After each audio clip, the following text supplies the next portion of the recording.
Hey guys, this is Nirmal here for Technique, and today we'll test out the camera performance of the Gionee Elife E7.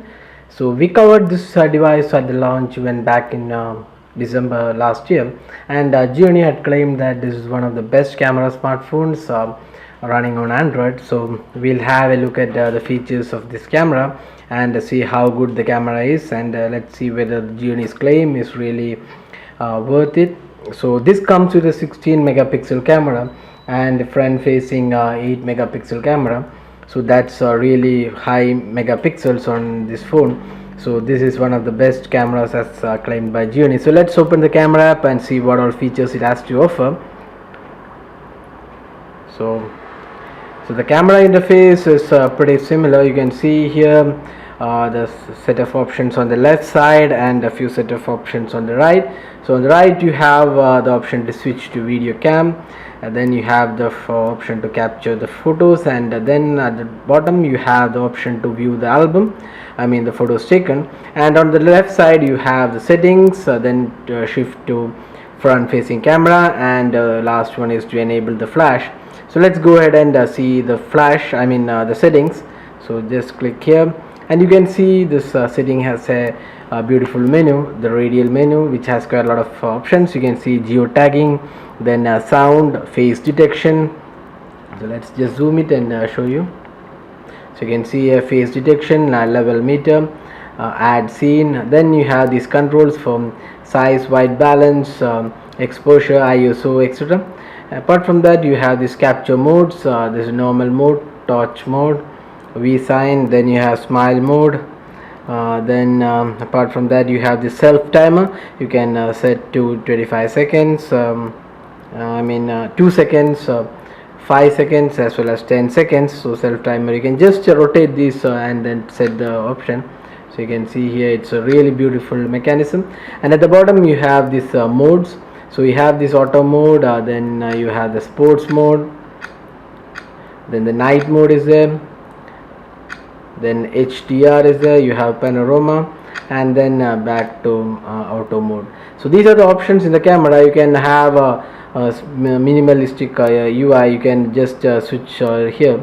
So you just don't want, if you don't want the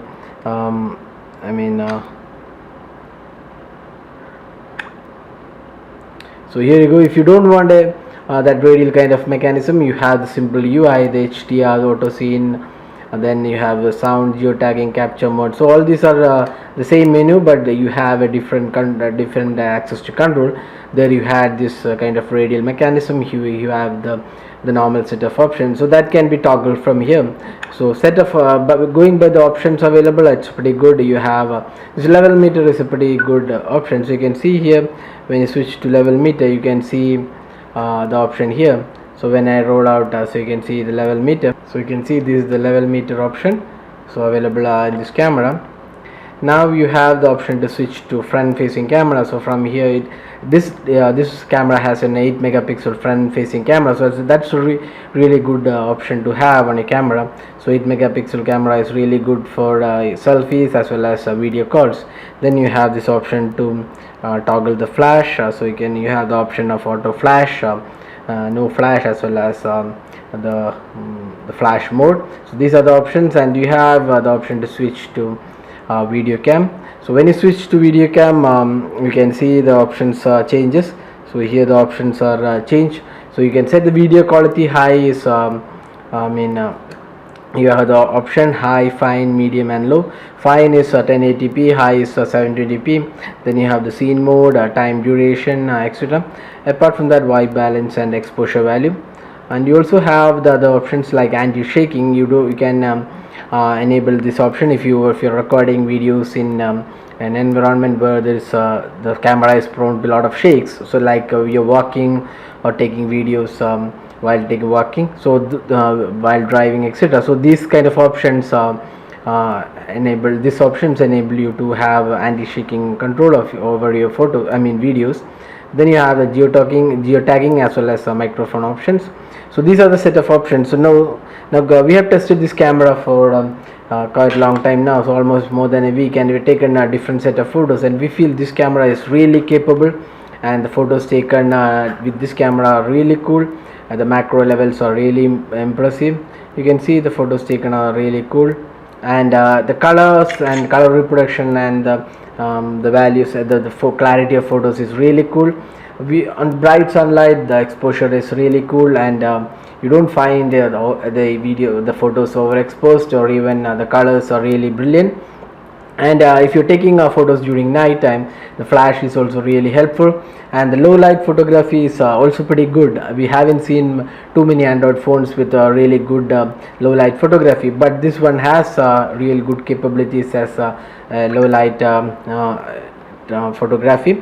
And you can see here the camera has pretty good set of options as well. So now let's go ahead and see some of the photos taken with this camera.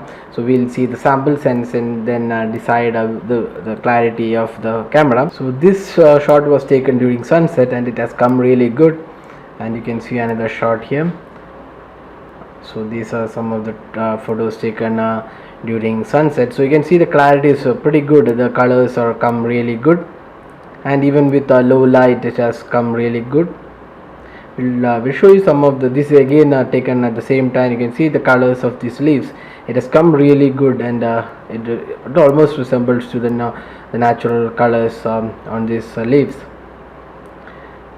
So this I can see here another photo. So this is really brilliant. You can see here this photo, the clarity as well as the colors of this photo is really good, and the camera on this is really brilliant. So we have tested this photo for quite a lot of conditions, and it found that this camera is really good, and as Gionee claims, this is made for shooting phone. So this phone really excels in the camera department, and even though it has it may not match up with the 1020 41 megapixel camera, that's a different league. So here we are talking about a normal camera smartphone which has really good abilities as a camera smartphone. So this 16 megapixel camera is really brilliant, and we would say this is one of the best camera smartphones available on Android right now. And this really reminds us of the Lumia 920 when it was launched. It had the really brilliant pure view camera, so that you get the same feeling from this camera as well.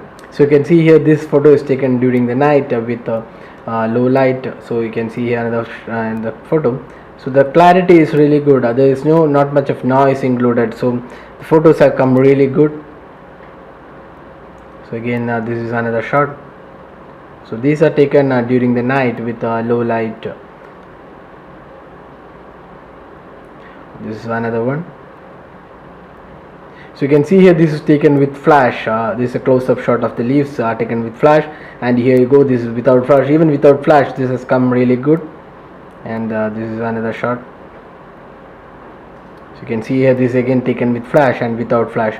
So both are really good. Even without flash the colors have come really good, and when you use flash you get a slight the flash actually turns off the colors a bit, but then even without flash it has come really cool.